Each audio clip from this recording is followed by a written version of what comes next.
Hello everyone, Oregon Moto John here, and I'm excited to take you through the oil transmission change, or DCT oil change for a Honda Pioneer 1000.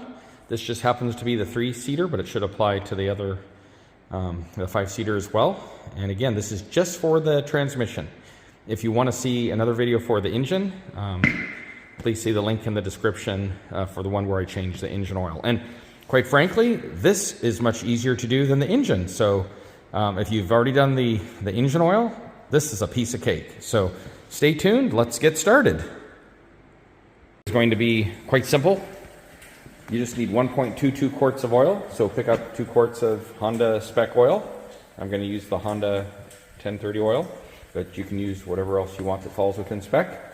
You need a 17 millimeter socket to remove the drain plug forward of the 2 engine drain plugs. I'll show you where that is. You need a 10 millimeter to remove the DTC oil cover, tranny oil filter cover. You just need a ratchet, and then you need the DTC transmission oil filter, which is right there. That's the one that Honda recommends, so that's what I'm going to use.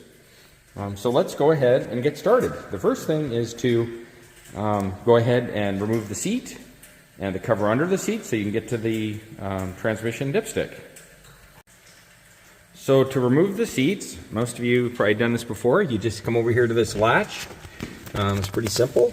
You pull up on the latch and then the whole seat will pull up just like that, and then forward. I do put a little bit of silicone grease on those tabs that go into these rubber inserts. It just makes it much easier for the seat to pull out. So we'll pull the seat forward and remove it. Now that the seat is removed, it couldn't be easier. This just lifts out. There's no pins to remove. And I'm going to set this on the floorboard. And then this reveals the transmission. And then as we move in a little closer, you can see there's the DTC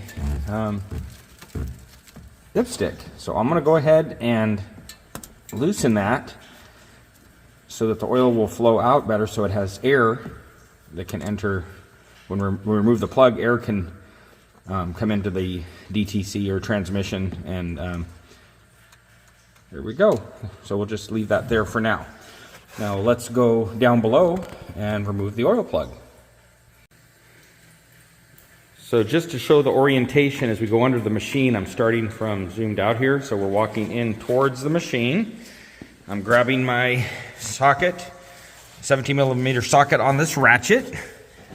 And as I'm going to zoom out here so you can see for reference here's the motor, okay?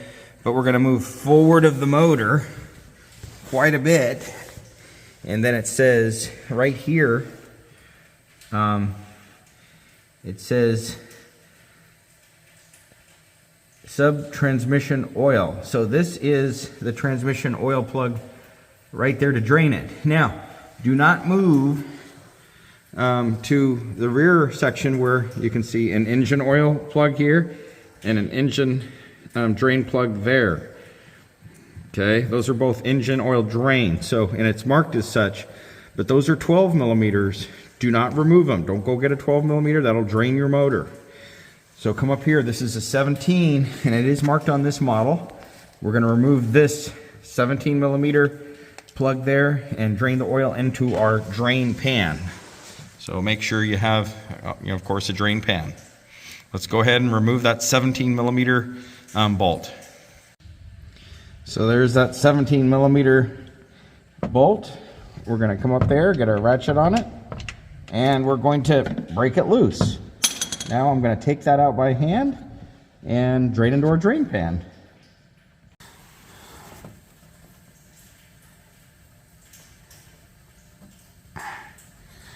Okay, as you're screwing that out, you can feel sometimes it'll get to the end. There's a washer on that should come off with it, so you can pull that to the end of the bolt as you go. It's a metal washer, and then I feel I'm getting loose, so I'm going to pull that and get out of the way. There it comes. This is a break-in oil change, so I wouldn't expect this oil to be too dirty, and it isn't. And this only takes 1.22 quarts of oil, so that isn't much, but worth changing out. So we'll go ahead and let that drain for a while. While that's draining, I always like to go up top and remove the DTC tranny oil filter cover and replace that filter. Always have a shop towel out to take parts to make sure you have a clean place to go. And you can see here it is. There's the washer that came off with it. Make sure that came off. You always want to put that back. And it's good. You can replace this every time if you want to. And this one, I might replace it. It's a little deformed, but you could reuse it a time or two. But if in doubt, replace it. And we'll just clean that up with some contact cleaner. And let's go ahead and move over here to the cover. So here's the DTC cover. It's actually clearly labeled. You can see it says DTC here. Here's the engine, says ENG, and here is for the transmission. So we're going to remove these two 10mm bolts and remove that cover.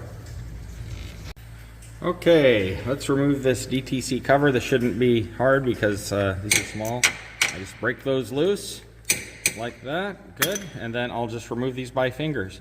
And we'll always start these bolts by finger so we don't cross or anything. So we're just going to go ahead and remove these bolts, and then we'll take the cover off. Before taking that cover all the way off, I'm going to go ahead and put a second oil pan catch underneath that. Because when I remove that cover, I'm not sure how much oil is going to come out. Might not be very much, but we don't want to make an unnecessary mess.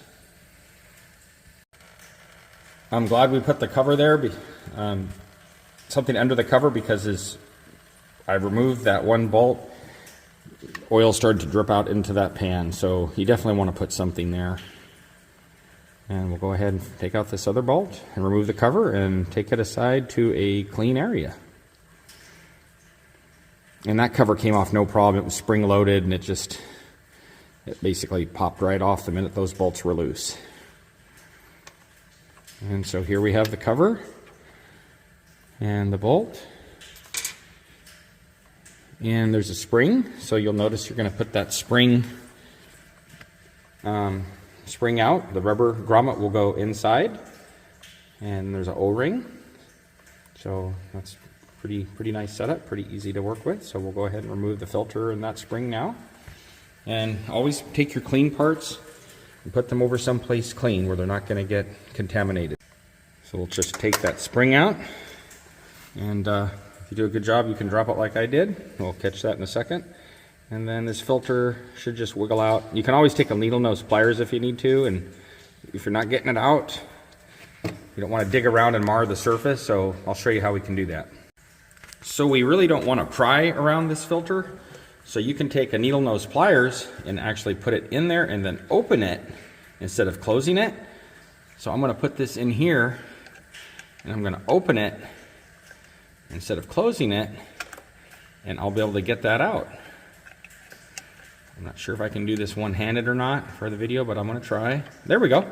Okay, so see, I'm putting outward pressure like that, then I'm able to grab that filter. Okay, so we'll go ahead and put this filter aside. So I've grabbed a couple clean Costco shop towels, and I'm just going to go in here and kind of clean this out a little bit.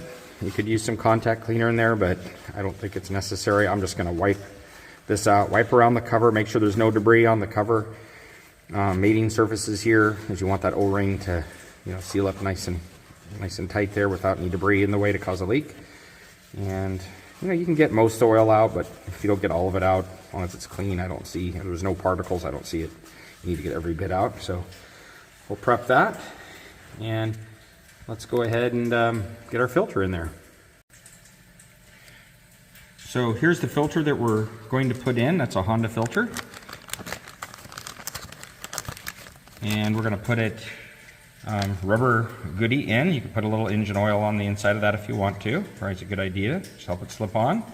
And then we'll put the spring here on the outside of the filter. And then, of course, this cover will go in so it's legible. It'll be going like this. I'd put some silicone grease around the O-ring to help it seat, or engine oil. Engine oil is fine, works great. So here I put just a little bit lip of engine oil on that inside lip of that seal, and we're just going to go ahead and replace this in here. And it's just going to go in, and you're going to wiggle it, and you're going to feel it seat on that mounting surface in there. Oh yeah, it's in there. And we have our spring. I'll zoom in so you can see how that spring goes. See how that spring's there? And let's put our cover on. For this application, I just use the same engine oil that's going into the engine around that O-ring. And then as we put this into the engine, we're just going to gently kind of twist it as we seat it in to help that O-ring go in without any binding. Of course, inspect your O-ring. This one's great. It's its first oil change, so there's no issues with it, but if you see any issues with it, definitely replace it with a O-ring. So here I am seating this in. As I go, I'm just going to lightly twist this in, and that seats in there no problem. Now, I won't be able to catch this on video, because I need to hold this with my left hand, and with my right hand I'm going to put the 10 millimeter bolts in by hand. Start them by hand so you don't cross thread them. If you cross thread this will, wouldn't be good. So start them by hand, thread them in as far as you can by hand preferably, and then we'll just hit them with a ratchet lightly. So here's our cover. We have the lettering upright where it says DCT at the top. If you had it upside down, I don't know that would matter, but that's the way it came off, so we might as well put it on that way. So we're starting this by hand, and I was holding this on with my other hand for the other bolt, and I just put it in lightly. I'm not going crazy with it because we don't want to get this on crossways to where it's not in there flush. Okay, and you can go back and forth between these two as you tighten them. And actually that's what I'm going to do now, is I'm just going to rotate from side to side lightly as I tighten those. I'll come over here, and you can use a bigger one with this too if you want to. I'm using a 1/4 inch drive for this, but you could use a bigger one. And I go back to this side, and I'll tighten it up a little bit, and then I'll go over to this side, and we'll just rotate back and forth, and we'll snug them down. And with this, I'm not going crazy tight on this. I mean, I'm snugging it, but just there it stops. And this is a little shorty ratchet, so but if you're using a longer one, I'll usually choke up here so then I can't get as much leverage on it. You just want those to where they stop and bottom out, and that has an O-ring. It doesn't need to be crazy tight to seal. That's all it needs. You can check your manual for torque specs, but I'll just tell you, you're tightening into aluminum. Those don't need to be really tight. They just need to bottom out, and then you stop. And you don't have to do this, but I like to use this Maxima contact cleaner. You could use any one of your choice, but this one works well. You can find it on Amazon or motorcycle shops. And I like to just take a little spritz of contact cleaner around here, since I just was getting oil all over. And then I'll follow that up by drying it off with a rag. And I'll also clean up this bolt before I put it back in. So I have a new crush washer in this instance. I'm going to put this on there, but before I do, I'm going to put grease on this washer, and I'm also going to put it on these threads around this bolt. Get a nice rim around here so that this doesn't get stuck. This one was a little hard to get off from the factory, but it's because it was just probably put in there without any grease. So I'm going to put some grease around this lip here, put the washer on, some grease around the washer, but I'm not going to put grease on the tip or on these tip of these threads because I don't want it to go into the transmission oil. But you can get grease around this surface and this mating surfaces here. Sometimes metal on metal, they'll gall together when they've been in there a while, and you'll have a hard time getting them out. So just put a little grease on there. It'll make life easier on you next time. So just take a few moments. This is not necessarily anything you have to do. You could just put motor oil on there and call it good. So we're going to put some grease on here on the washer. Make sure there's not a bunch of grease gooped on the end of this. And then we'll make sure where this is going is clean. Wipe around there with a rag, and then we'll put the plug in. So that's perfect. We have grease on here around the washer, on the threads, but not at the not on the tip of the bolt or on these outer threads here. So while we were changing our filter, this pretty much is drained. So just go ahead and make sure you wipe that off, that mating surface, with a rag so that it's clean. Makes a good mating surface for your bolt that you put in. So we're going to go ahead and put in our bolt by hand now, not with a ratchet, so we don't cross thread that. Just put it in by hand. So there we have our bolt started with our fingers by hand, and we're just going to go ahead and screw that in. Now we're going to get our 17mm ratchet on there, socket with our 17mm socket, and we're just going to, it stops a little bit, we're just going to make sure, there it is, that's all it's going to give us, and we're going to stop. Of course, you'll tighten those, put a little more strength on that than you would the 10mm, but you're still not torquing those like wheel lug nuts or anything. If in doubt, go to your manual and use the torque spec, but if you just tighten them to where they stop, that's usually just where you need to be. Just snug, but not crazy tight. So as we move to where the seat is, we remove our dipstick and put it somewhere clean. And then we're gonna get you could wipe around there to make sure that's clean as well, but that looks perfect. And I have a long funnel that I just happen to have around. That works great. We're gonna put that in there. You could use a short funnel too in this. And we're just gonna put 1.2 quarts in.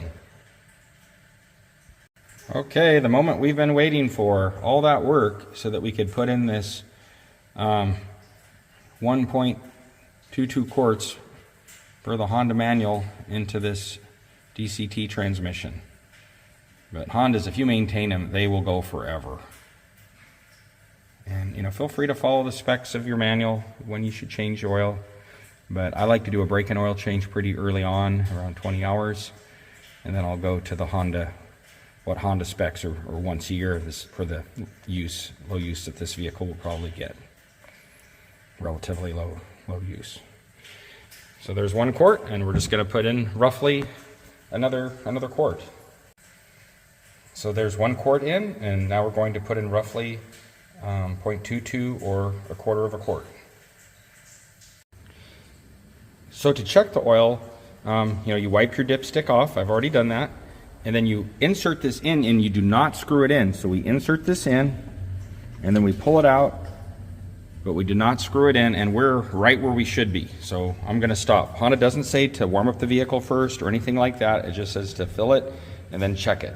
And you do not screw that dipstick in to check it. You push it in and pull it out, and we're right where we need to be. If we weren't on the dipstick, we'd add. If we were above, we'd take some out. If we were in the middle, which we are just right now, we're going to leave it. And actually, we're kind of right in here, so we're going to call it good.